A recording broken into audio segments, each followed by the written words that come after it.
Clarity बता दूं ये टॉपिक में। आज हम लोग फंक्शन चालू कर रहे हैं, बट फंक्शन के लिए थोड़ा सा रिलेशन समझ रहे हैं। केवल 4-5 मिनट लूंगा मैं रिलेशन में। रिलेशन चैप्टर जो है, रिलेशन टॉपिक जो है वो पूरा एनसीईआरटी का प्योर टॉपिक है 12th के लिए। मेंस में आते हैं आईआईटी में, लेकिन 5-6 साल में एक बार आ गया तो आ गया। रिलेशन टॉपिक से क्वेश्चन नहीं आते हैं। मेन इंपॉर्टेंट टॉपिक है फंक्शन। और कल मैं आपको बताया था सेट टॉपिक जो होता था, कल अपन लोग ये डिस्कस किए थे। पहले अपन लोग सेट के बारे में डिस्कस किए थे कल। सेट टॉपिक होता है कलेक्शन ऑफ डेटा। फिर अपन लोग Cartesian product of two set discuss किए थे कल। कार्टेशियन प्रोडक्ट से रिलेशन डेवलप होता है, ये कल अपन डिस्कस कर चुके हैं कि वहां से रिलेशन कैसे बनता है। और यहाँ लिखा हुआ भी है मैंने रिलेशन के डेफिनेशन में। और रिलेशन से फिर फंक्शन में आते हैं। तो आज अपन डिटेल में समझने वाले हैं कि रिलेशन से फंक्शन कैसे जंप होता है। Let's start. देखो रिलेशन में क्या लिखा है, पहले statement. Relation is a subset of Cartesian product of any two set ना। मैं इसको हाईलाइट कर रहा हूँ। ये सबसेट का मतलब होता है टुकड़ा। सबसेट का और क्लियर मीनिंग मैं बताऊं तो सबसेट की मीनिंग होती है पार्ट। तो relation is a part of Cartesian product of any two set. Cartesian product कल अपन लोग डिस्कस कर चुके हैं। जब भी दो सेट, इसीलिए कल जो लोग नहीं थे इस क्लास में उनके लिए मैंने यहाँ एग्जाम्पल लिखा हुआ है। सेट ए में दिया हुआ है 1,2,3। सेट बी में दिया हुआ है a,b। जब हम लोग ए क्रॉस बी करते हैं तो इस ए क्रॉस बी को कार्टेशियन प्रोडक्ट बोला जाता है। और कल ये एग्जांपल अपन डिस्कस कर चुके हैं ना। 1,2,3 को a,b से पेयरिंग लेंगे तो ये 11th क्लास में भी आप कर चुके हो। हालांकि 1,a 1,b ऐसे करते करते करते 3,b तक के टोटल 6 पेयर डेवलप होते हैं। यहाँ पर ना मैं आपके सामने 3 रिलेशन लेके आया हूँ, R1 R2 R3। R1 R2 R3 को देख के अपने को समझना है कि ऐसा, ये R1 का मतलब है कोई रिलेशन है R1। कोई किसी ने ये डेटा कलेक्ट किया, कलेक्ट करके मेरे पास लाया, मैंने आपके सामने प्रेजेंट कर दिया लाइक दिस ना। वैसे R2 है another relation, R3 another relation. ये अलग अलग रिलेशन है। ये अलग अलग रिलेशन कुछ कंडीशन को सेटिस्फाई करके किसी पर्टिकुलर पर्सन ने अपना डेटा स्टोर किया होगा और वो डेटा मेरे को दिया, मैंने आपको दिखा दिया। बस हमें नहीं पता है इसका ओरिजिन कहाँ से आया है, बट हमें ये पूछा जा रहा है कि ये R1 R2 R3। ठीक है, अभी आप लोग कोई भी आंसर मत देना, मैं खुद बता रहा हूँ। R1 R2 R3 कौन ऐसे रिलेशन है जो ए क्रॉस बी का टुकड़ा है। अगर हमें ये पूछा जाता है कि R1 R2 और R3 में, आप अच्छे से ऑब्जर्व करो और ऑब्जर्व करके, वेट अ मिनट ना, कुछ स्टूडेंट्स का मैसेजेस आ रहा है, not able to join. Wait a minute.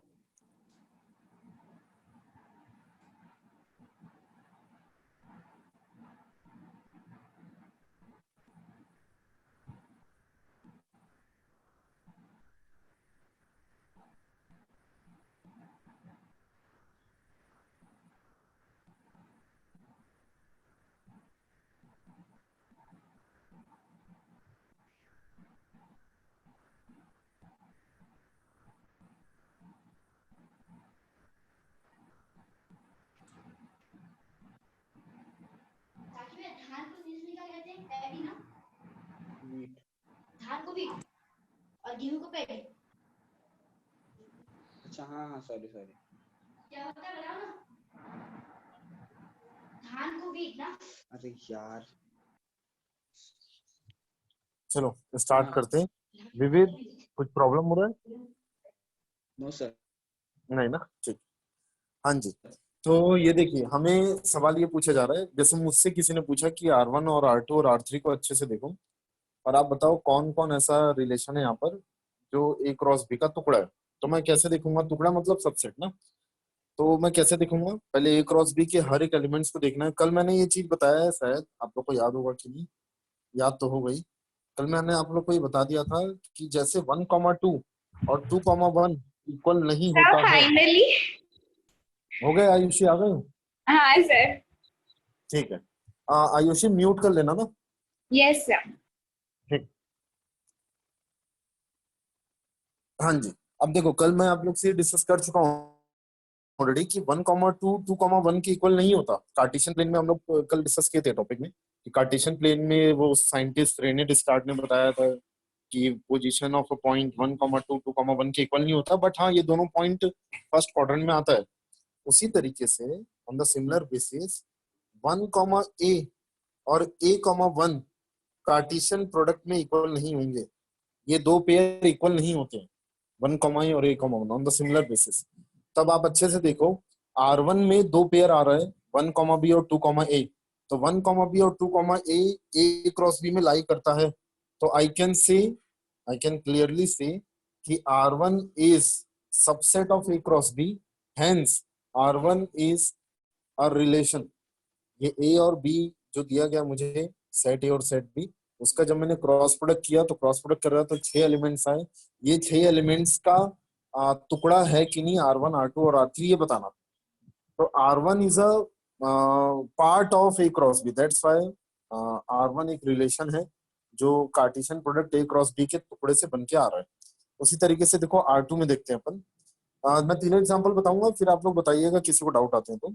R2 example में देखते हैं। R2 एग्जांपल में 2, B, 3, A और 3, B लिखा हुआ है, और 2, B, 3, A और 3, B ये तो लिखा हुआ लाइन से यहाँ पर A क्रॉस B में।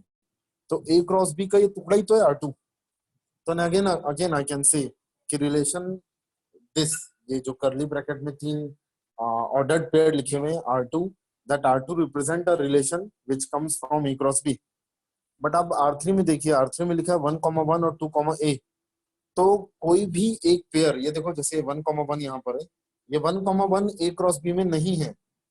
तो 1, 1 अगर A क्रॉस B में नहीं है तो कोई भी एक पेयर अगर A क्रॉस B से नहीं आ रहा है तो आई कैन से कि R3 is not a relation from A cross B। R3 किसी और का रिलेशन होगा तो होने दो, बट A क्रॉस B से नहीं होगा। ठीक है, तो एक बार पहले ये देख लो कि ये पार्ट आप लोग को सबको क्लियर है। हालांकि 11 का पार्ट है, कुछ नया नहीं है, बट फिर भी ठीक है। तो R1 is a relation, R2 is a relation जो सेट ए और सेट बी दिया हुआ है उसके हिसाब से, but R3 is not a relation. Set ए और सेट बी को ही देख के आप बताइएगा रिलेशन है कि नहीं। अब रिलेशन से फंक्शन में कैसे आ रहे हैं, पहले अपन रिलेशन थोड़ा सा एक और देख लें। ये देखिए, मैं एक क्वेश्चन दिया हूँ आपके सामने यहाँ पर। अच्छा एक चीज बताइए, अगर सेट ए में जैसे 1, 2, 3 तीन एलिमेंट्स है, सेट बी में अगर A क्रॉस A, B दो एलिमेंट्स थे, तो A क्रॉस B किए अपन लोग ने तो ऐसा पेयरिंग बनना चालू हो गया। तो आप मुझे बताओ, सिर्फ सेट ए, अगर मैं सिर्फ सेट ए लूं, ये रहा सेट ए, वो ऊपर में लिखा हुआ है 1, 2, 3, 4, इस सेट ए को ए के साथ क्रॉस प्रोडक्ट करूं तो क्या ये क्रॉस प्रोडक्ट मतलब कार्टेशियन प्रोडक्ट। तो ए को ए के साथ कार्टेशियन प्रोडक्ट में करना चाहता हूं, तो पहला सवाल ये है, आप लोग से कोई भी आंसर दे सकते हैं। पहला सवाल ये है, क्या ये पॉसिबल है, पहली बात ये। Yes sir. Yes, sir. Exactly क्योंकि आपको पता है ना, सेट ए में जो 4 एलिमेंट और जो सेकंड सेट में भी जो 4 एलिमेंट है, दोनों सेम ही सेट है। तो कार्टेशियन प्रोडक्ट में ये बताया गया है कि कोई भी दो सेट को आप मल्टीप्लाई कर सकते हैं, बट कैसा मल्टीप्लाई होता है यहाँ पर, यहाँ पर नंबर के साथ मल्टीप्लाई नहीं होता, यहाँ पर पहला नंबर निकल और दूसरे सेट के पहले एलिमेंट के साथ पेयर बनाना चालू करता है। तो विदाउट यूजिंग पेन पेपर ना, बिना पेन पेपर यूज किए आपको ये बताना है ए क्रॉस ए में कितने ऑर्डर पेयर थे। 16 2 का पावर 4 सर। 16. हाँ एग्जैक्टली 2 to the power 4 और वी कैन से 16। अच्छा ये 16. कुछ लोग को अगर नहीं क्लियर है तो मैं जल्दी से बता दूं, बहुत सिंपल होते हैं ये। आप एक काम करेंगे, ये देखो, ये 1, 2, 3, 4 तो लिखा हुआ है, 1, 2, 3, 4 आपको ऐसा करली ब्रैकेट में लिख देंगे, ये सेट है, फिर वापस से और उसके नीचे अब आप काम करना है आपको, ये सेट एक पहले वाला सर आवाज क्लियर नहीं आ रही है। सर वॉइस में बहुत ग्लिच हो रहा है। सर आवाज क्लियर नहीं आ रहा सर। सर सबको एक म्यूट सेकंड। खोल दीजिए। हाँ एक सर, सेकंड। बहुत लोग का चालू भी है ना माइक, उसके कारण। अच्छा माइक अभी भी चालू है क्या? एक काम करो, जिसका जिसका चालू है ना वो एक बार म्यूट करो तो आप लोग को वॉइस क्लियर आने लग जाएगी। रूपल आप भी कर लो बेटा, क्रिश आप भी, अंशुमन आप भी। वहां पर स्क्रीन के कॉर्नर में म्यूट का ऑप्शन आएगा ना। रूपल आपका नहीं हुआ अभी।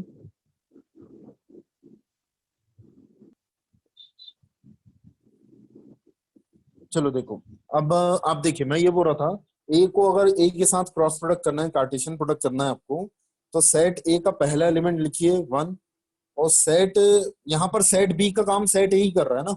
यहाँ पर हम लोग नॉर्मली ए क्रॉस ए लिखते हैं, सॉरी ए क्रॉस बी लिखते हैं, बट यहाँ पर बी का काम ए कर रहा है, तो ये बी का काम ए ही कर रहा है, तो ए क्रॉस ए निकाल रहे हैं अपन। तो सेट ए का पहला एलिमेंट 1 है और दूसरा वाला सेट ए बी का पहला एलिमेंट 1 है, तो ये 1 निकलेगा, 1 के साथ पेयरिंग बनाएगा, ये वाला 1 निकलेगा, फिर ये 2 के साथ पेयरिंग बनाएगा, ये 1 निकल के 3 के साथ पेयरिंग बनाएगा, ये 1 निकल के 4 के साथ पेयरिंग बनाएगा। तो ऐसे करके पहला एलिमेंट 1 जो है वो नीचे वाले चारों एलिमेंट्स के साथ पेयर बनाएगा। तो वैसे ही 4-4 पेयर ऐसे आते जाएंगे, तो टोटल 16 पेयर अपेयर्स होंगे। अब सवाल क्या है ना, इसमें क्वेश्चन देखते हैं, ये एनसीईआरटी का ही है लास्ट ईयर का। तो ये देखते हैं क्वेश्चन क्या है इसमें। अगर सेट ए दिया हुआ है 1, 2, 3, 4, then find relation R in such a way that, इसको मैं रीड करना सिखा देता हूँ आपको। इन सच अ वे दैट, ये जो लिखा हुआ है ना कर्ली ब्रैकेट में, इसका मतलब क्या होता है देखना। रिलेशन आर में वो पूरे ऑर्डर्ड पेयर आपको लिखने हैं, वो पूरे ऑर्डर्ड पेयर, वो पेयर क्या कैसे दिखेंगे, ए कॉमा बी टाइप के। जिसमें से ना ये मीनिंग, इसका मीनिंग क्या होता है, ये जो स्लैश बना हुआ है ना ऐसा, ये स्लैश का मीनिंग होता है सच दैट। तो relation R equals to ordered pair A comma B such that B equals to होना चाहिए a+1 कॉमा, उसके बाद में क्या लिखा हुआ है, छोटा ए स्मॉल ए फिर कैपिटल आर फिर बी। इसका मतलब होता है A related with B, where छोटा ए बिलोंग्स टू, ये लिखा हुआ है देखो, small A belongs to capital A, मतलब होता है इसका कि small A belongs to a set A. Now what is meaning of small A and what is meaning of this small B, पहले वो मीनिंग समझते हैं ना। आपको पता है जब अपन ए को ए के साथ क्रॉस कर रहे हैं ना, तो यहाँ पर जो सेट ए का, थोड़ा ध्यान से सुनना है, बहुत इंपॉर्टेंट बात है। ये जो सेट ए के पूरे एलिमेंट्स हैं, पहले वाले सेट ए के, ये पूरे एलिमेंट्स को ना छोटे ए से रिप्रेजेंट किया गया है। फॉर एग्जाम्पल सेट ए में है एलिमेंट्स 1, 2, 3, 4, तो वो सबको ना हम छोटे ए से रिप्रेजेंट करेंगे। इसको हम लोग बोलते हैं प्री मल्टीप्लायर सेट ना, ये वाला, इसको बोला जाता है प्री मल्टीप्लायर सेट, एंड इसको बोला जाता है पोस्ट मल्टीप्लायर। तो प्री मल्टीप्लायर सेट के पूरे एलिमेंट्स को छोटा ए बोलेंगे अपन, स्मॉल ए, सॉरी सेट को नहीं, पूरे एलिमेंट्स को।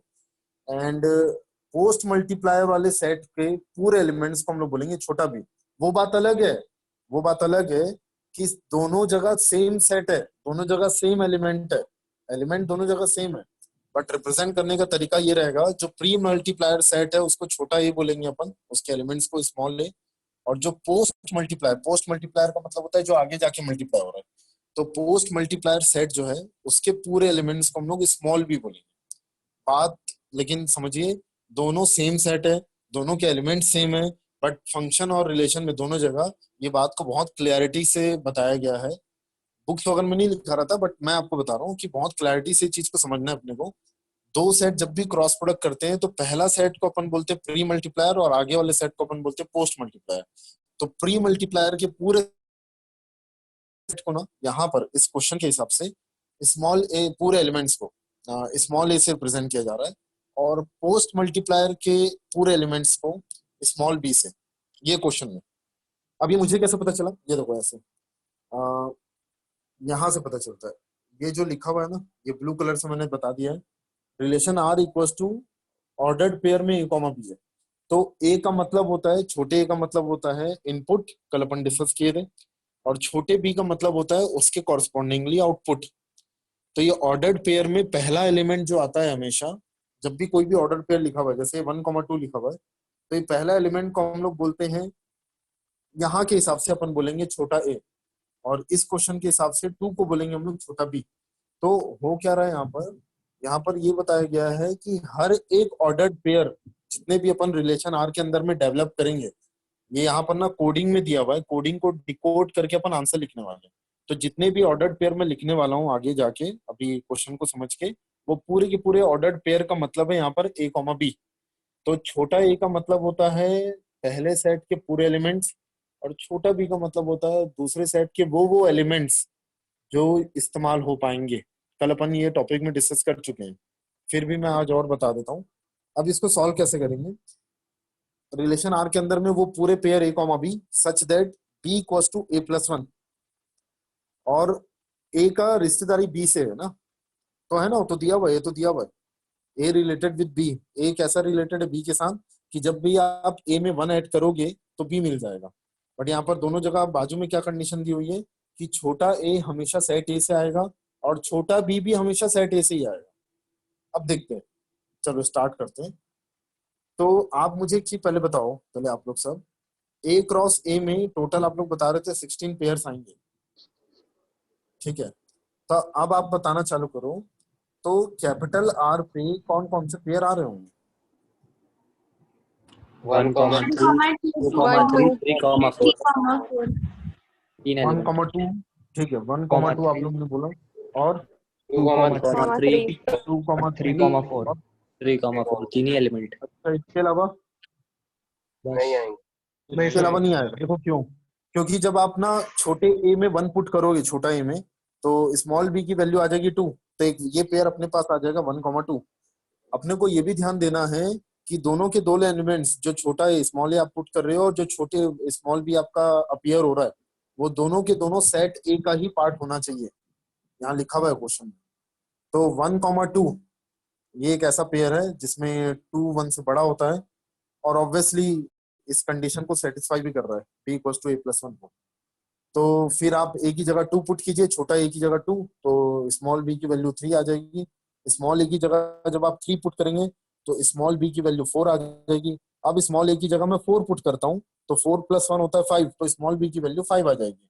बट स्मॉल बी की वैल्यू जो 5 है वो सेट ए में नहीं एग्जिस्ट करती है, तो इसलिए वो वाला पेयर अपन नहीं ले पाएंगे। तो अगर इसको मैं आंसर डिस्प्ले करूं आपके सामने, तो देखो ये आंसर ऐसा दिखेगा, r = आ जाएगा ये, एक से, हाँ, r = आ जाएगा 1, 2, 2, 3, 3, 4। बट आपको पता है ए क्रॉस ए क्या आएगा? ए क्रॉस ए वही तो आएगा जो मैं बोल रहा था उस समय। ये सेट ए का पहला एलिमेंट है, एक से 1, 2, 3, 4, और अगेन सेट ए में लिख देता हूँ फिर से 1, 2, 3, 4। जब सेट ए का पहला एलिमेंट सेट ए के दूसरे एलिमेंट के साथ जाके पेयरिंग बनाने लगेगा, तो टोटल ऐसे 16 पेयर्स आएंगे, ये देखो लिखे हुए हैं। लेकिन ऑब्जर्व करने वाली बात क्या है इसमें? ऑब्जर्व करने वाली बात ये है कि ये इतने 16 पेयर में, ये 16 पेयर में, ये देखो 1, 2 यहाँ आ गया है, ये देखो 2, 3 यहाँ आ गया है, और ये देखो 3, 4 यहाँ आ गया है। तो ये 16 पेयर्स में 3 पेयर निकल के ऊपर चले गए रिलेशन आर में, and that is the reason कि relation is a subset of Cartesian product of any two set. This is only the reason. अगर मैं ए को ए के साथ क्रॉस करता तो 16 पेयर आते, बट वो ए को ए के साथ क्रॉस ना करके कुछ हमें कंडीशन बोली गई है कि रिलेशन आर b = a+1 होना चाहिए। तो कंडीशन को जब मैंने डिकोड किया, पढ़ा, डिकोड किया और आंसर निकाला, तो आंसर कुछ ऐसे आके दिख रहा था 1, 2, 2, 3, 3, 4। बट मेरे को बोला नहीं गया ए क्रॉस ए निकालने, बट मैंने निकाल के देखा तो ए क्रॉस ए में 16 पेयर में से ये जो 3 पेयर अपन लोग निकाले आंसर में, ये 3 पेयर वो ए क्रॉस ए से ही आ रहे हैं indirectly. And this is the reason कि रिलेशन की जो डेफिनेशन होती है ना, relation is a subset of A cross A, not A cross A, that is a subset of Cartesian product of any two sets.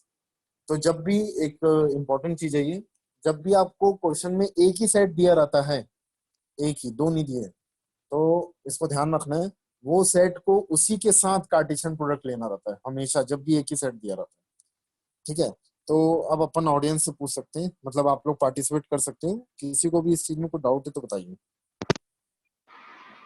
No sir. ठीक है, आगे बढ़ रहे हैं, बस अब फंक्शन चालू करते हैं। देखो कैसे फंक्शन लॉग इन करता है यहाँ पर।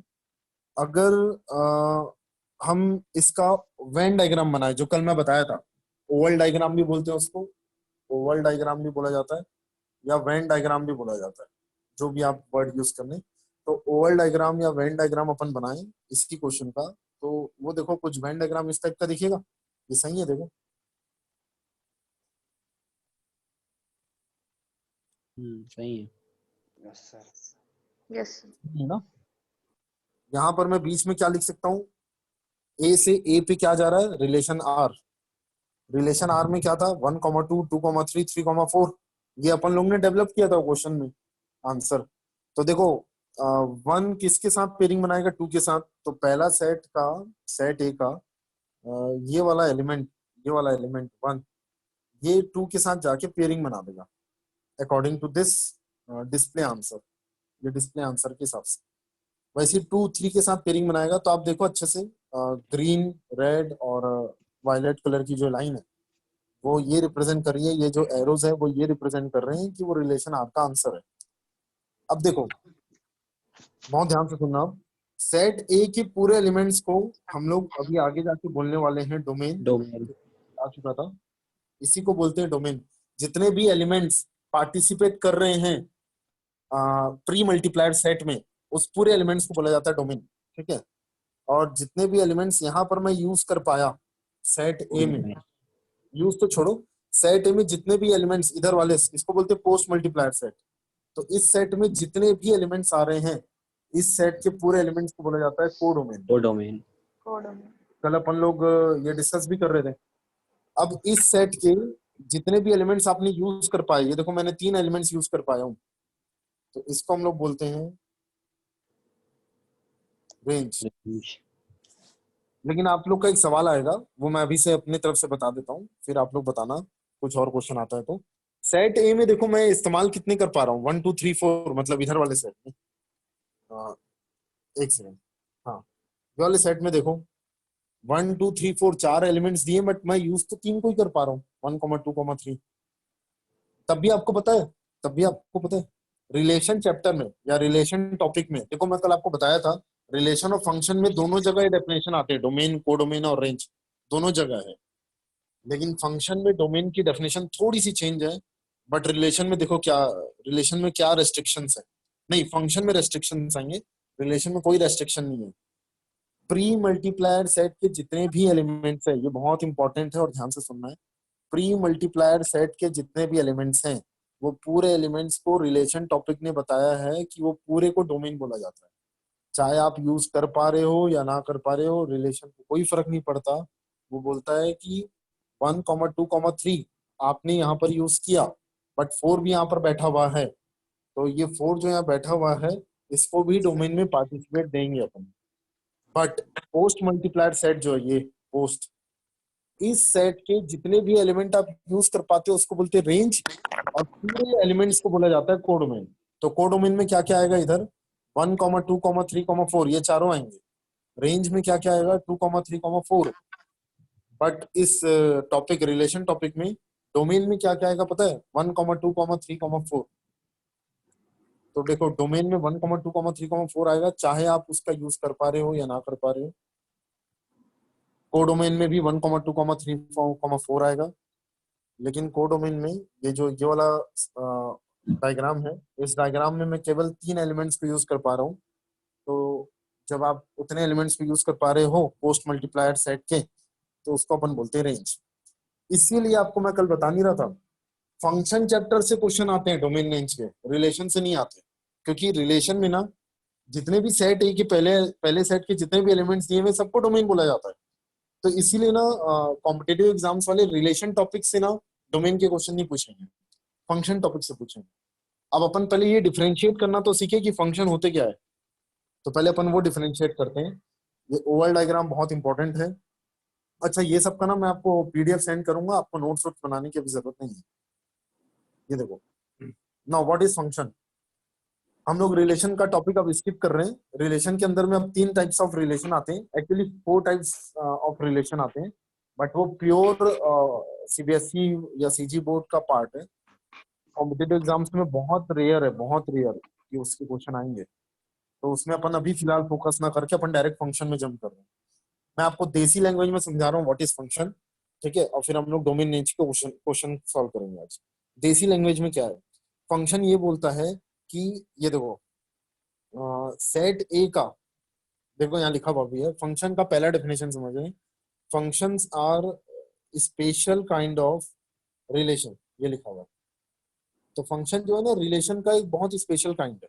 अब दूसरा, अच्छा एक और चीज मैं आपको यहाँ पर बताया नहीं है, ये इस मटेरियल को हम लोग बोलते हैं, इस मटेरियल को, एक सेकंड, हाँ, इस मटेरियल को बोला जाता है डोमेन, और एक और चीज बोला जाता है इनपुट, और इसको बोला जाता है आउटपुट। ये भी लैंग्वेज है बोलने की। जैसे 1 मैंने इनपुट डाला तो आउटपुट आएगा 2, ठीक है। 2 अगर मैंने 2 को नंबर 2 को इनपुट में डाला तो आउटपुट आएगा 3 को इनपुट में डाला तो आउटपुट आएगा 4 4 को इनपुट में डाला तो आउटपुट आएगा नथिंग। तो ये होता है। तो प्री मल्टीप्लायर सेट के एलिमेंट्स को इनपुट भी बोला जाता है और पोस्ट मल्टीप्लायर सेट के एलिमेंट्स जितने यूज हो पा रहे हैं उसको आउटपुट भी बोला जाता है। तो एक लेमैन लैंग्वेज में अपन बात कर रहे हैं तो डोमेन का दूसरा मीनिंग इनपुट भी है, या पहला मीनिंग बोल लो।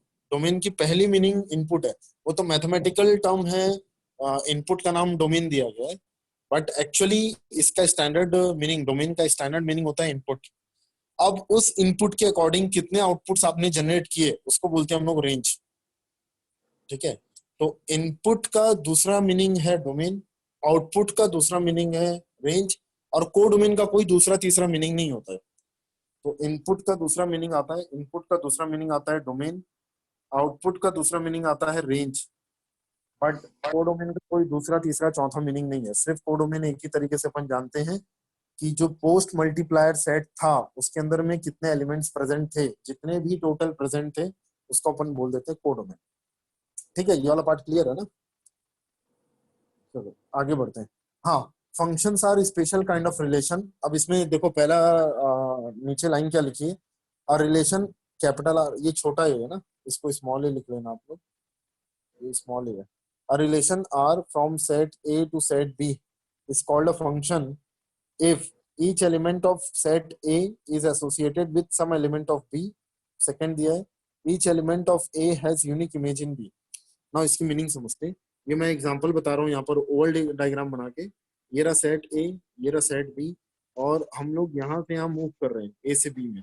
और मैं मान लेता हूँ कुछ एग्जांपल ले लेते हैं अपन लोग। क्या ले, चलो ये ले लेते हैं, यही 1 2 3 ये ले लिया मैंने, और यहाँ पर मैंने लिख दिया है ए बी, बस ए बी लिख लेता हूँ। अच्छा, 1 का मैंने कनेक्शन किया ए के साथ, 2 का मैंने कनेक्शन किया बी के साथ। तो आपको पता है ये ऊपर वाला डेफिनेशन ये बता रहा है कि ये ए से बी में, अच्छा ये ए से बी का मतलब क्या पता है, सेट ए का सेट बी के साथ क्रॉस प्रोडक्ट करो, कार्टेशियन प्रोडक्ट। तो इस ये कुछ कंडीशन पे, अंडर कंडीशन जिसका नाम मैंने दिया R, under this condition capital R, 1 का कनेक्शन ए के साथ हो रहा है, 2 का कनेक्शन बी के साथ हो रहा है, ये मैंने आपको दे दिया है। अब आपको बताना है क्या ये रिलेशन फंक्शन होगा क्या। ठीक है, अभी आपको आंसर नहीं देना ना, मैं ही दे रहा हूँ। तो हमें ये बताना है क्या ये रिलेशन फंक्शन होगा क्या। तो ऊपर ये डेफिनेशन में ये लाइन लिखी हुई है, each element of set A should be associated with some element of set B. इसका मतलब ये है कि सेट ए का जो एलिमेंट है ना यहाँ पर 1, 2, 3, ये सेट ए का ये वाला एलिमेंट, ये नंबर 3 जो दिख रहा है आपको, एक सेकंड, हाँ, तो ये सेट ए का ये जो एलिमेंट दिख रहा है 3, ये 3 का किसी भी एलिमेंट सेट बी के साथ पेयरिंग नहीं है। तो इसलिए according to this diagram this relation is not a function, but ये रिलेशन है, बट ये फंक्शन नहीं है। तो फंक्शन के लिए ना पहली बेसिक लैंग्वेज अपने को समझना है, सेट ए का कोई भी एलिमेंट खाली नहीं रहना चाहिए। अगर सेट ए का कोई भी एलिमेंट खाली है, जिसको हम लोग बोलते हैं प्री मल्टीप्लायर सेट, अगर प्री मल्टीप्लायर सेट का कोई भी एलिमेंट खाली है, खाली रह गया है, ऐसा कोई इनपुट जिसका आउटपुट नहीं आ रहा है, तो वो रिलेशन फंक्शन नहीं होता है। मतलब ये वाला जो डायग्राम मैंने बनाया है ये रिलेशन फंक्शन नहीं है। लेकिन अब देखिए, अब देखना ना आप लोग, अब देखो आपको पता है अब ये रिलेशन फंक्शन बन चुका है। कारण क्योंकि अब 3 का भी है, और देखो 1 का आउटपुट क्या आ रहा है, ए, 2 का आउटपुट क्या आएगा, बी, 3 इनपुट का आउटपुट क्या आएगा, वो भी बी आ रहा है।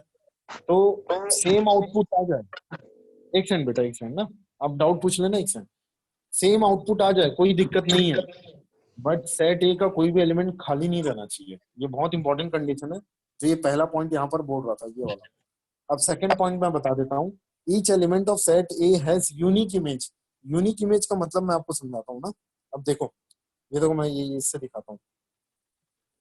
अच्छा मुझे बताओ फिर से, ये डायग्राम ध्यान से देखो और मुझे बताना आप लोग, 1 का आउटपुट क्या है, ए, ठीक है। अच्छा 2 का आउटपुट क्या है, बी। तो कुछ लोग बोलेंगे बी, और ये डायग्राम में देखो 2 का आउटपुट ए भी दिखेगा आपको, क्योंकि मैंने डायग्राम में बनाया ना 2, देखो 2 का कनेक्शन ए के साथ भी किया मैंने, और 2 का कनेक्शन बी के साथ भी किया है। तो 2 का कनेक्शन ए के साथ भी, बी के साथ भी है। तो आई कैन से कि 2 के 2 आउटपुट्स हैं, एक का नाम है ए और एक का नाम है बी। और देखो 3 का आउटपुट का नाम क्या है, बी। तो अगर ऐसा कोई भी एलिमेंट सेट ए का जिसका एक से ज्यादा इमेज आता है, एक से ज्यादा आउटपुट आता है, तो ये रिलेशन भी फंक्शन नहीं कहलाते हैं। फिर से ये दोनों पॉइंट अपन फिर से समझते हैं। सेट ए का पहला कंडीशन क्या है? सेट ए का कोई भी एलिमेंट खाली नहीं रहना चाहिए, पहला कंडीशन ये है। अगर खाली रहता है तो वो रिलेशन फंक्शन नहीं कहलाता है। दूसरा, सेट बी का सॉरी सेट ए का अगर कोई भी एलिमेंट के एक से ज्यादा इमेज अगर आ रहे हैं, एक से ज्यादा, यूनिक का मतलब ना वही है ना, ये यूनिक का मतलब है एक से ज्यादा नहीं आना चाहिए। अगर एक से ज्यादा इमेज अगर आ रहे हैं तो ये रिलेशन फंक्शन नहीं कहलाता है। तो देसी लैंग्वेज में अपन कैसे समझेंगे? सेट ए का कोई भी एलिमेंट में से अगर एरो जाते हुए नहीं दिख रहा है, एरो जाते हुए नहीं दिख रहा है, तो वो रिलेशन फंक्शन नहीं कहलाता है। अगर सेट ए में से कोई भी एक एलिमेंट में से दो एरो जाते हुए दिख रहे हैं, जैसे देखो यहाँ पर एग्जांपल में नंबर 2 है, कोई भी एक एलिमेंट में से अगर दो एरो जाते हुए दिख रहे हैं, तो ये भी रिलेशन फंक्शन नहीं कहलाता है। This is one of the most important condition, one of the most important condition for defining function. Now you can arise, अब आप डाउट पूछ सकते हैं इसमें। किसी को आ रहा था आई थिंक डाउट, नहीं आ रहा है? ठीक है, चलो आगे बढ़ते हैं। तो ये बहुत इंपॉर्टेंट कंडीशन थी ना। तो आपके सामने मैं एक और डायग्राम दिखा रहा हूँ, आप बताइएगा वो रिलेशन फंक्शन है कि नहीं है। ये बाकी ये सेकंड डेफिनेशन में आपको थोड़ी देर बाद बताऊंगा। यहाँ देखो, ये वाले डायग्राम में देखो, आप थोड़ा जूम करके देख लो। क्या ये डायग्राम, यहाँ पर मैंने एफ लिख दिया है, तो आपको ये बताना है क्या ये एफ फंक्शन है yes diagram. Sir. Yes sir. Yes sir. देखो आप देखो, अच्छा आप इसको क्या बोलोगे? इसको हम लोग बोलेंगे सेट ए और इसको हम लोग बोलेंगे सेट बी। तो सेट ए के 3 एलिमेंट्स है A B C, set B में भी 3 एलिमेंट है 1 2 3। तो सेट ए की जो पहला एलिमेंट है ना ए, उसका कनेक्शन बी, सेट बी के एक एलिमेंट। तो मतलब यहाँ पर भी, यहाँ पर देसी लैंग्वेज में अगर अपन समझे तो सेट ए का, पहले वाले सेट का कोई भी एलिमेंट खाली नहीं है। दूसरा, पहले वाले सेट का कोई भी एलिमेंट के दो एरो जाते हुए नहीं दिखते। तो जब भी दो एरो जाते हुए नहीं दिखेगा, एक सेकंड, चलो वॉइस आ रही है ना सबको? Yes sir. हाँ सर। ठीक है। हाँ तो देखो, बहुत देसी लैंग्वेज में अपन को समझ में आ गया कि फंक्शन है ये डायग्राम में। अब आप ना इसको रिप्रेजेंटेशन करना सीखते हैं। तो देखो मैंने बाजू में लिखा हुआ है, इसको रिप्रेजेंट कैसे करते हैं,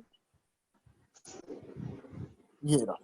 अब देखो इसको रिप्रेजेंट कैसे करते हैं। हम ऐसा बोलेंगे कि एफ के अंदर में अगर आप ए डाल रहे हो तो आउटपुट आ रहा है 1। ये बोलने का तरीका और लिखने का भी। तो एफ के अंदर में मतलब ये फंक्शन एफ के अंदर में, ये फंक्शन एफ क्या काम कर रहा है? Function F is playing a role of machine. इस मशीन में अगर आप ए को डालते हो, ए इनपुट को डालते हो, तो आउटपुट आएगा 1। ये डायग्राम बहुत इंपॉर्टेंट है जो मैंने बनाया है। तो ये फंक्शन ना, या ये रिलेशन जो भी आप बोलोगे, ये मशीन का काम कर रहा है। अगर आप इसमें इनपुट ए डालते हो तो आउटपुट 1 आएगा। और इसको एक और तरीके से अपन कैसे लिखते हैं, इसको एक और तरीके से ऐसा लिखते हैं, जो मैंने ऊपर लिखा है, F of A equal to 1। बोलने का तरीका क्या रहेगा? F of A equal to 1। और वो लिखने का तरीका या बोलने का तरीका एक और क्या रहेगा कि एफ के अंदर में मैंने ए डाला तो आउटपुट आया 1। उसी तरीके से देखो, एफ के अंदर में अगर मैं बी डालता हूं तो आउटपुट आएगा 2। एफ के अंदर में मैं सी डालता हूं तो आउटपुट आएगा 3। ठीक है। तो फाइनली इस क्वेश्चन का डोमेन क्या रहेगा? इस क्वेश्चन का डोमेन रहेगा ए कॉमा बी कॉमा सी। और रेंज क्या रहेगा? रेंज ये रहेगा रेंज 1 कॉमा 2 कॉमा 3। और कोडोमेन क्या रहेगा? कोडोमेन भी यही रहेगा। कोडोमेन में क्या क्या थे? 1 कॉमा 2 कॉमा 3 थे, और वो पूरे के पूरे को मैंने इस्तेमाल कर लिया है, तो इसलिए रेंज भी वही कहलाएगा। तो domain is A comma B comma C, and codomain is 1 comma 2 comma 3, and range is again 1 comma 2 comma 3। तो जब कोडोमेन रेंज के बराबर हो जाता है, तो 12th में इस फंक्शन का एक नया नाम है। वो नया नाम क्या है, इस चैप्टर के एंड में समझेंगे अपन, कि जब भी कोडोमेन रेंज के बराबर हो जाता है। इसलिए आपको पता है मैं 11th का कुछ टॉपिक अभी जानबूझ के पढ़ा रहा हूँ, क्यों? मुझे पता है कि अभी 12th के कुछ टॉपिक्स जो आएंगे ना, चालू हो गए हैं, वो टॉपिक्स में ये सब का बहुत यूज है, जो अभी अपन आज डायग्राम बना रहे हैं, या ये जो डायग्राम अपन डिस्कस कर रहे हैं। तो 2-3 चीजें अपन को समझ में आ गई है कि डोमेन कैसे बोलते हैं, कोडोमेन कैसे बोलते हैं, और रेंज कैसे बोलते हैं। नाउ नेक्स्ट पार्ट ये है कि हाँ, अब ऊपर की लाइन पढ़िए, यहाँ पर ऊपर में कुछ लाइन लिखा हुआ है। If an element small A belongs to set A is associated with an element small B belongs to set B. अच्छा, ये इसकी मीनिंग मैंने बताया नहीं आप लोगों को।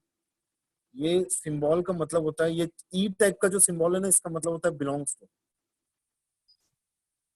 तो हम लोग ऐसा बोल रहे हैं, if an element small A belongs to set A. अच्छा, ये तो मैं बता चुका हूँ आपको कि उसको इमेज बोलते हैं। ये सब छोड़ो, आगे बढ़ते हैं। छोड़ो छोड़ो, ये भी छोड़ो। हाँ, ये देखो, तो कलेक्शन, आपको जो मैं हाइलाइट्स दिखा रहा हूँ ना, बस वो देखिएगा आप। Collection of input is known as domain, collection of functional output is known as range. तो जो भी आउटपुट आ रहा है उसको रेंज बोलेंगे, जो भी इनपुट आ रहा है उसको डोमेन बोलेंगे। और ये जो लिखा हुआ है कोडिंग में, ये कोडिंग में जो लिखा हुआ है, ये मैं आपको समझाता हूँ इसकी मीनिंग क्या होती है। पहले अपन इसको समझते हैं, ये वाला।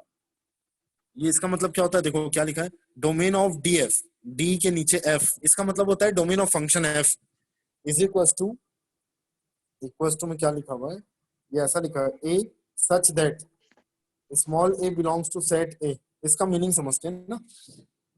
इसका मतलब ये होगा कि सेट ए में जितने भी एलिमेंट्स हैं, ये सेट ए में जितने भी एलिमेंट्स हैं, वो पूरे एलिमेंट्स को हम लोग छोटे ए से रिप्रेजेंट कर रहे हैं। और डोमेन में वो पूरा छोटा ए, जितने भी एलिमेंट्स है सेट ए के, वो पूरे एलिमेंट्स को आप लिखेंगे। तो जब आप वो लिखना चालू करेंगे ना, तो आप कर्ली ब्रैकेट के अंदर में लिखेंगे। तो वो पूरे एलिमेंट्स जब आप लिखेंगे, तो वो पूरे एलिमेंट्स को हम लोग छोटा ए का नाम दे दिया।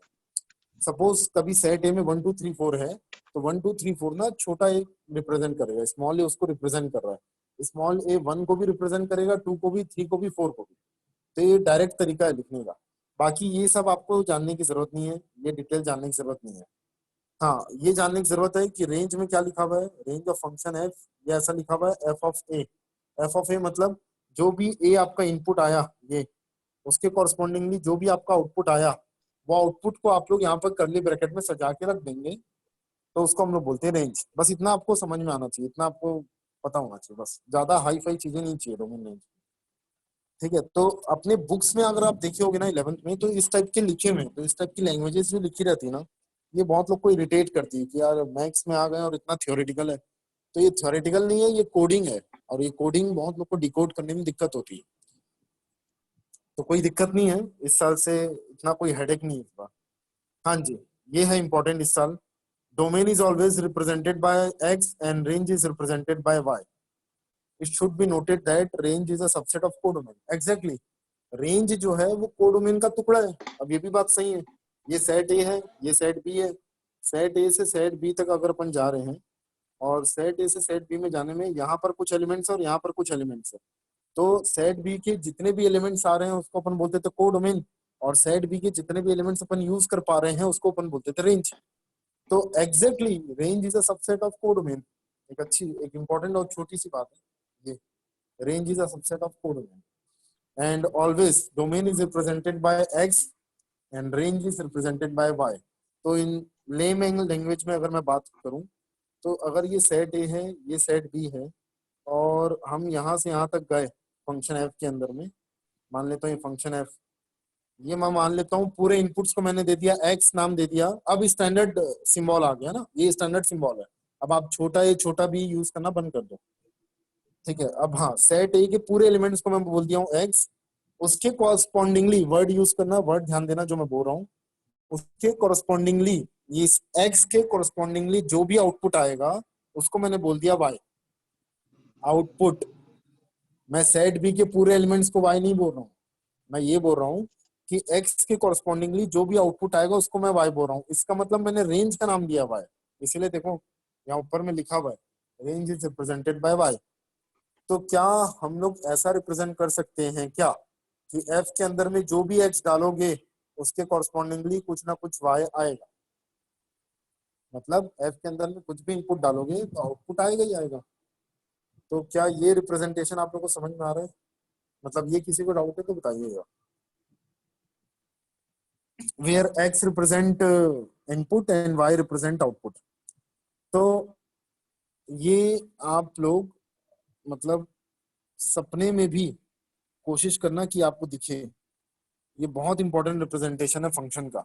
हमेशा हम लोग दुनिया में मतलब ये 12th के एंड तक, ये 12th के एंड तक जब जब अपने को एफ ऑफ एक्स दिखेगा जहां पर भी, वो एफ ऑफ एक्स की जगह मैं हमेशा वाई लिखूंगा, या उल्टा अगर कहीं पर वाई लिखा हुआ है तो I can replace y with f of x. तो ये बहुत इंपॉर्टेंट रिप्रेजेंटेशन है कि एफ ऑफ एक्स को वाई से रिप्रेजेंट किया जाता है। चलो आगे बढ़ते हैं। नाउ से दिस, आपको ये बताना है कि इसमें कौन कौन सा रिलेशन फंक्शन है। डायग्राम दिख रहा है? जिनको नहीं दिख रहा है ना, अपनी स्क्रीन में जूम कर लो और क्वेश्चन नंबर 1 में बताइए कि पहला वाला जो पार्ट है, चेक विच डायग्राम रिप्रेजेंट फंक्शन ना, तो पहला वाला जो डायग्राम है वो फंक्शन है कि नहीं है। एक मिनट यार, मेरे को वॉइस तो पहला नहीं है। फर्स्ट पहला नहीं है है सर, नहीं है। पहला है पहला नहीं है, दूसरा है, तीसरा भी नहीं है। एक मिनट आयुषी का सर। आंसर आ पहला रहा है। पहला भी है, दूसरा भी है। सर पहला है, सर तीनों है। चलो मैं एक मिनट ना, मैं रैंडमली पूछ रहा हूँ, रैंडमली, ठीक है? तीनों है। सर तीनों है। ठीक है एक सेकंड, मैं रैंडमली पूछता हूँ और एक्सप्लेनेशन भी देना है आप लोग को। साक्षी आप बताएंगे Yes, sir. आंसर? साक्षी सर दूसरा वाला है। नहीं, फर्स्ट का बस बताइए, सिर्फ फर्स्ट, जल्दी साक्षी। सर फर्स्ट वाला है। फर्स्ट वाला है, हाँ। ठीक है। एक सेकंड ना, हाँ अमन आप बताओ। Yes sir. है अनवार आप बताओ Yes, सेकंड sir. वाला। यस सर, फर्स्ट भी अनवार सेकंड भी second. third भी है सर। है ना? हाँ सर। अच्छा ब्रिजेश आप बताइए थर्ड वाला। है सर। थर्ड वाला है फंक्शन, यस सर। ठीक है। कवलीन आप बताइए थर्ड वाला। यस सर है। ठीक है एक सेकंड, जसदीप तो नहीं, जसदीप दीक्षा आप बताइए।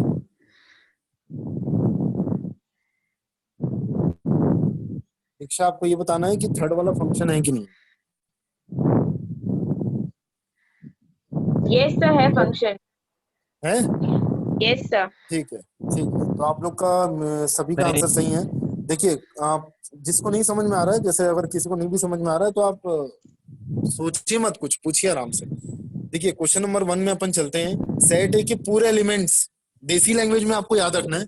सेट ए का पहली बात देखो, सेट ए का कोई एलिमेंट खाली तो नहीं है, तो सेट ए का कोई भी एलिमेंट खाली नहीं है क्योंकि सबसे एरो जा रहा है। अब एरो जा रहा है तो कोई भी ऐसा एलिमेंट तो नहीं है सेट ए का जिससे डबल एरो जा रहे हैं, तो कोई ऐसा एलिमेंट है ही नहीं सेट ए का जिससे डबल एरो निकल रहे हो। देखो थोड़ा ध्यान से सुनना, ये वर्ड शब्द नंबर 14 आपको दिख रहा होगा सेट बी में। नंबर 14 के पास 2 एरो आके टकरा रहे हैं, वो कोई दिक्कत क्रिएट नहीं करेगा। लेकिन नंबर 5 या नंबर 6 से अगर 2 एरो निकल रहे होते ना, तो वो दिक्कत क्रिएट कर जाता और वो रिलेशन फंक्शन नहीं कहलाता। इसलिए सेट ए का ना तो कोई एलिमेंट खाली है और सेट ए के कोई भी एलिमेंट से 2 एरो नहीं जा रहे। दैट इज द रीजन कि सेट ए, सॉरी एग्जांपल नंबर 1, ये रिलेशन एक फंक्शन है। तो जल्दी जल्दी बताइएगा ना, डोमेन में आ जाएगा ना 1, 2, 3, 4, 5, 6, ये डोमेन है, ठीक है। Yes, sir. तो ऐसा मैं लिख सकता हूँ x बिलोंग्स टू 1, 2, 3, 4, 5, 6, ऐसा लिख दूंगा मैं। उसी तरीके से आप ये बताइए एग्जाम्पल नंबर 1 में y बिलोंग्स टू क्या रहेगा। एग्जाम्पल नंबर 1 में y belongs 10 to 14, 10 to 14, 10 to अच्छा 14. कौन नहीं रहेगा ये बता दो बस। 15 15, 15 बस नहीं रहेगा। अच्छा एक चीज बताइए, 15. एक चीज बताना आप लोग, नंबर 14 जो है, नंबर 14 ये 2 इनपुट का आउटपुट है। नंबर 5 का भी आउटपुट है ये और नंबर 6 का भी। तो क्या नंबर 14 को मैं 2 बार लिखूंगा क्या रेंज में? Yes. नहीं, नहीं सर। No oh sir. Sir. No sir. एक ही बार। No sir. इसके पीछे कारण क्या होता है? क्योंकि हम जो लिख रहे हैं करली ब्रैकेट में, वो करली ब्रैकेट क्या रिप्रेजेंट कर रहा है? सेट। और कल मैं आपको बता चुका हूँ कि सेट में रिपीटेशन अलाउड नहीं है। Repetition में। जो कल नहीं थे वो आज आप पहली बार सुन लो कि सेट में रिपीटेशन अलाउड नहीं होता है। नहीं तो एक बार लिख लो, 14 को आपको एक बार लिखना है, और कोई भी एलिमेंट अगर डबल आ रहे होते तो सबको अपन सिंगल सिंगल लिखेंगे। अब देखो एग्जांपल नंबर 2 भी एक फंक्शन है, क्योंकि सेट ए के 2 एलिमेंट्स है ए और बी, ये दोनों के इनपुट के आउटपुट आ रहे हैं। और ये ए और बी में से 2 एरो नहीं जा रहा है, लेकिन अब बताइएगा ये फंक्शन है कि नहीं है। अब मैं पूछ रहा हूँ, ये सेट बी से एक और एरो गया है, ए छोटे अब बी नहीं में है। से एक और एरो जा रहा है, अब नहीं है। नहीं तो वो फंक्शन नहीं नहीं है कहलाएगा सर। ना। ये तो कैसा, ये ऐसा है। सेट बी अब में है। से ये ऐसा जा रहा है, 3 पे ही गया है। नहीं है। नहीं है। नहीं है तो सर। अब ये रिलेशन फंक्शन नहीं कहलाएगा ना, क्योंकि बी जो है ना, बी से 2 एरो जा रहे हैं, एक इनपुट के 2 आउटपुट यहाँ अलाउड नहीं है फंक्शन में। आपने इनपुट एक डाला और उसके 2 आउटपुट अलाउड नहीं है, ठीक है। अच्छा, आपको ये बताना है कि क्वेश्चन नंबर 3 का रेंज क्या है। वन 1 वन क्वेश्चन नंबर 3 का रेंज 1 आएगा। हाँ। और कोडोमेन क्या क्या आएगा, 1 कोडोमेन 2 1 2 3 वन टू थ्री 1,2,3 है ना। कोडोमेन हाँ। में 3 लोग प्रेजेंट थे, 1,2,3, बट हम यूज एक ही का कर पा रहे हैं, 1 का, तो इसलिए रेंज आएगा 1। आप लोग ये वाला मैं लिख दूं, अगर क्वेश्चन नंबर 3 का आंसर मैं लिख रहा हूँ, डोमेन में आएगा ABC। ABC। आप इसको D मत लिखना, आप इसको X लिखना। डोमेन में आएगा ABC, रेंज में आएगा सिंगल एलिमेंट 1, और कोडोमेन पूरा लिखोगे, codomain equals to curly bracket 1,2,3। Codomain का कोई सिंबल रिप्रेजेंटेशन नहीं है। सर डोमेन को ऐसा लिख सकते हैं क्या, x बिलोंग्स हाँ टू बेटा, सेट ए। सर एक मिनट डोमेन में को ऐसा लिख सकते हैं क्या, डोमेन को ऐसा लिख सकते हैं क्या, x belong to set A, पूरे एलिमेंट्स लिखने के बजाय। एक सेकंड, मेरे में शायद वॉइस दिक्कत हो रही है, 1 मिनट रुको। हाँ बोलो। सर मैं बोल रहा हूँ डोमेन को ऐसा लिख सकते हैं क्या, x belongs to set A. अच्छा, कोडोमेन में इक्वल्स टू सेट है। नहीं सर, डोमेन। हाँ हाँ, डोमेन में ना, हाँ हाँ लिख सकते हैं ना इक्वल्स टू सेट है, बट वो ज्यादा बेटर रहता है कि आप उसको कर्ली ब्रैकेट में एलिमेंट्स के साथ लिखो, वो ज्यादा बेटर है। अदरवाइज आप लिख रहे हैं तो इसमें कोई इशू नहीं है, कोई इशू नहीं है, ठीक है। चलो नेक्स्ट में आगे बढ़ते हैं। ये वाला क्वेश्चन बताइए अब, कहाँ गया कहाँ गया कहाँ गया। ये बताइए कौन इसमें डोमेन है, कौन इसमें फंक्शन नहीं है। फर्स्ट वाला नहीं है। फर्स्ट वाला फंक्शन है, नहीं है। फर्स्ट वाला है नहीं है, सेकंड वाला भी नहीं यस सर। नहीं है। दोनों नहीं है। दोनों नहीं। दोनों नहीं है ना। हाँ सर, दोनों नहीं है सर। हाँ यस जी, सर। ये दोनों नहीं है ना, ये फंक्शन है और ना ये फंक्शन है, दोनों नहीं है। पहला वाला क्यों नहीं है, क्योंकि डी एलिमेंट खाली रह गया है, खाली है। सेट ए का डी खाली रह गया। और फिफ्थ वाला क्यों नहीं है, क्योंकि तो एक से सेट दो ए arrow। में जो डी, हाँ जी क्या है, डी से 2 है। एक से दो एरो। एग्जैक्टली एक इनपुट के दो आउटपुट। एक को इनपुट से 2 आउटपुट है सर। एग्जैक्टली एक इनपुट का 2 आउटपुट है। सेट ए में जो डी एलिमेंट बैठा हुआ है, ये इसके 2 आउटपुट आ रहे हैं, एक इनपुट के 2 आउटपुट अलाउ नहीं है फंक्शन में, इसलिए फोर्थ और फिफ्थ भी इज नॉट अ फंक्शन, ठीक है।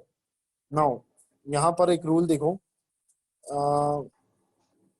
ये बस देखना ना, ये लाइन छोड़ो,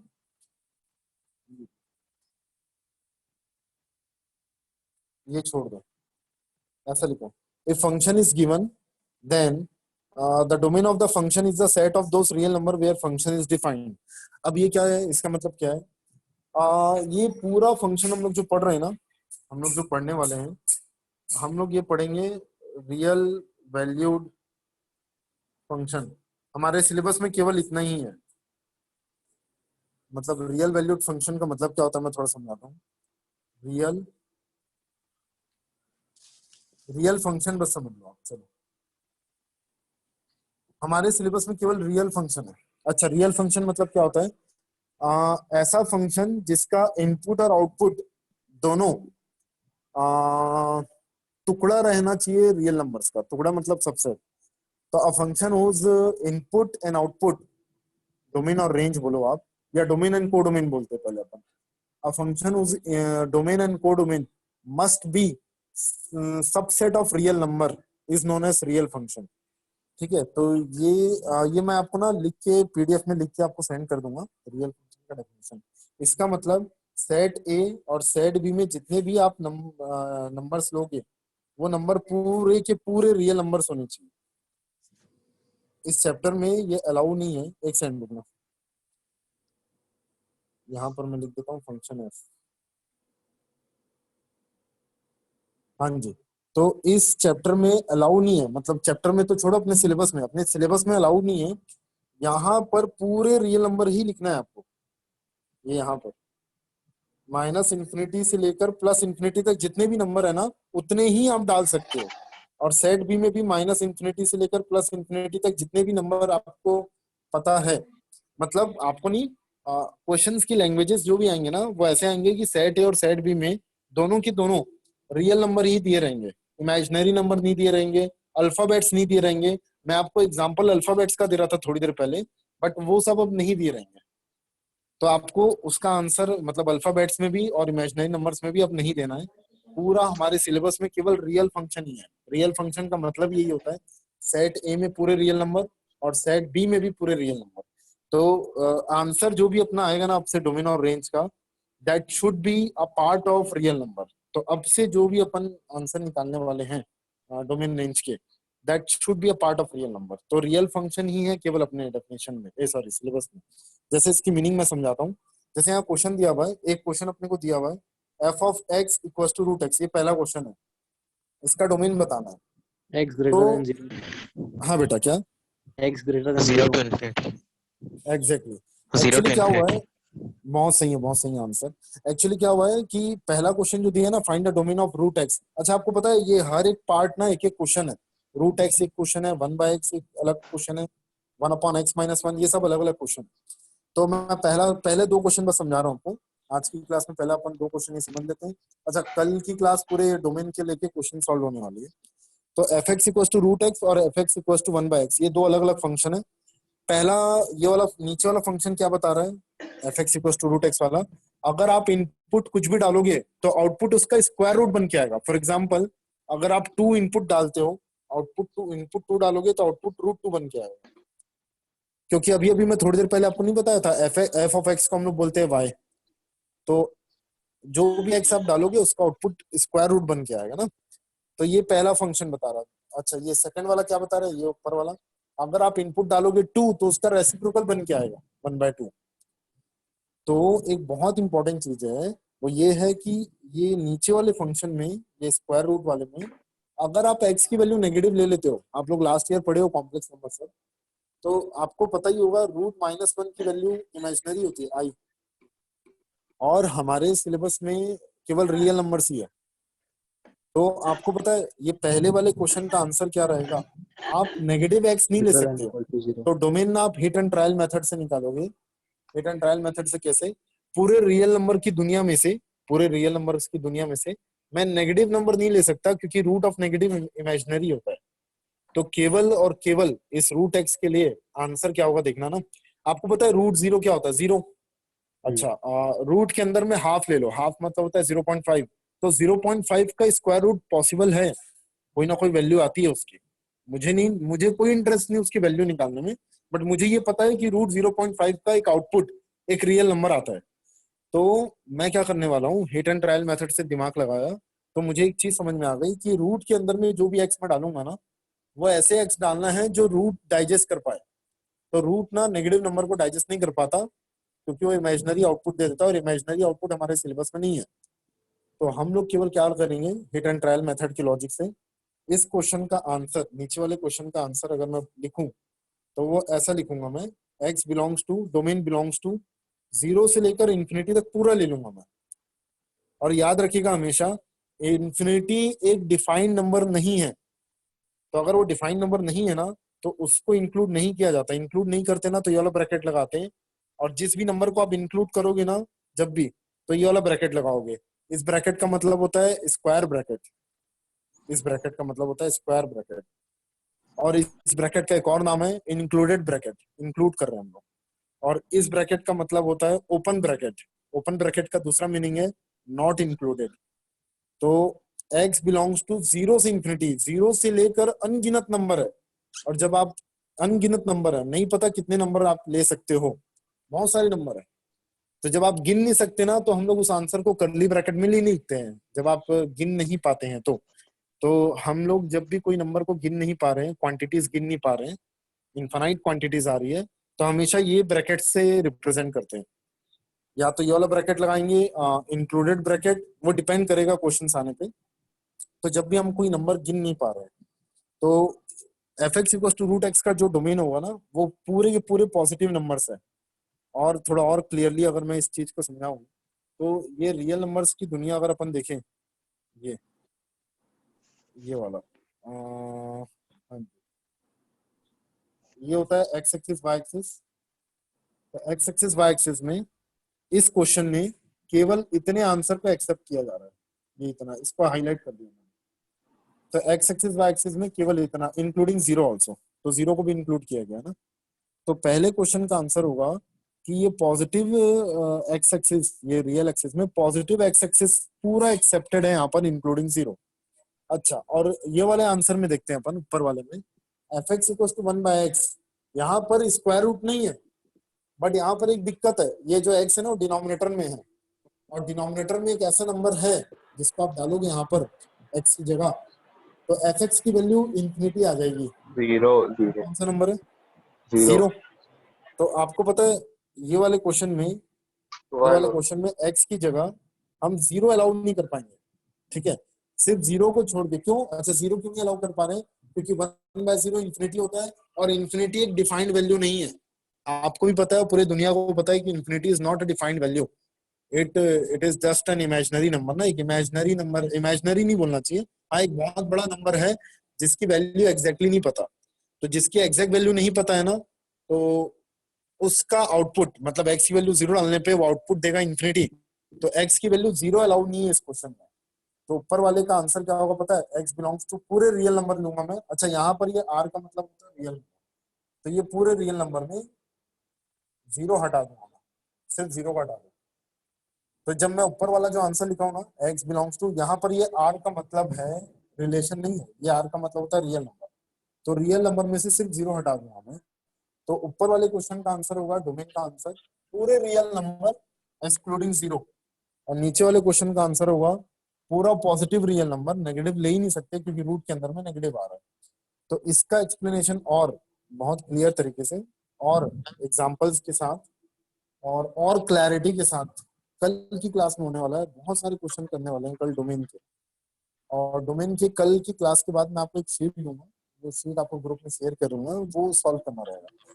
तो कल की क्लास में अपन लोग ये कॉन्सेप्ट को समझेंगे फिर से, और फिर से स्टार्टअप करेंगे कि डोमेन क्या होता है, कैसे डिफाइन करना है कि रूट के अंदर में, मतलब ये मैं फिर से रिपीट कर रहा हूँ, ये जो नीचे वाले आंसर जो मैंने ऊपर और नीचे वाला आंसर लिखा है, ये आंसर को लिखने का एक्चुअल तरीका क्या है, कैसे पता चलता है कि आंसर कैसे लिखना है, ये कल और ज्यादा क्लियर वे से डिस्कस करेंगे, ठीक है। इन स्पाइट ऑफ दिस अगर कोई डाउट्स आते हैं तो आप मुझे उसी में व्हाट्सएप कर दीजिएगा ग्रुप में, ठीक है। तो कल सेम टाइम पे 3 बजे मिलते हैं। अभी मेरी नेक्स्ट क्लास है, 1 सेकंड वेट करना। हाँ, तो चलो कल सेम टाइम पे अपन 3 बजे मिलते हैं। सेम आईडी, जो आईडी मैंने ग्रुप में डाला उसी आईडी से आप लॉगिन कर लीजिएगा, ठीक है। Thank you sir. Thank you sir. Thank you sir. Bye bye. Good day sir. Okay, bye bye. Thank you sir. Bye sir. Thanks, sir. Bye sir. Thank you sir.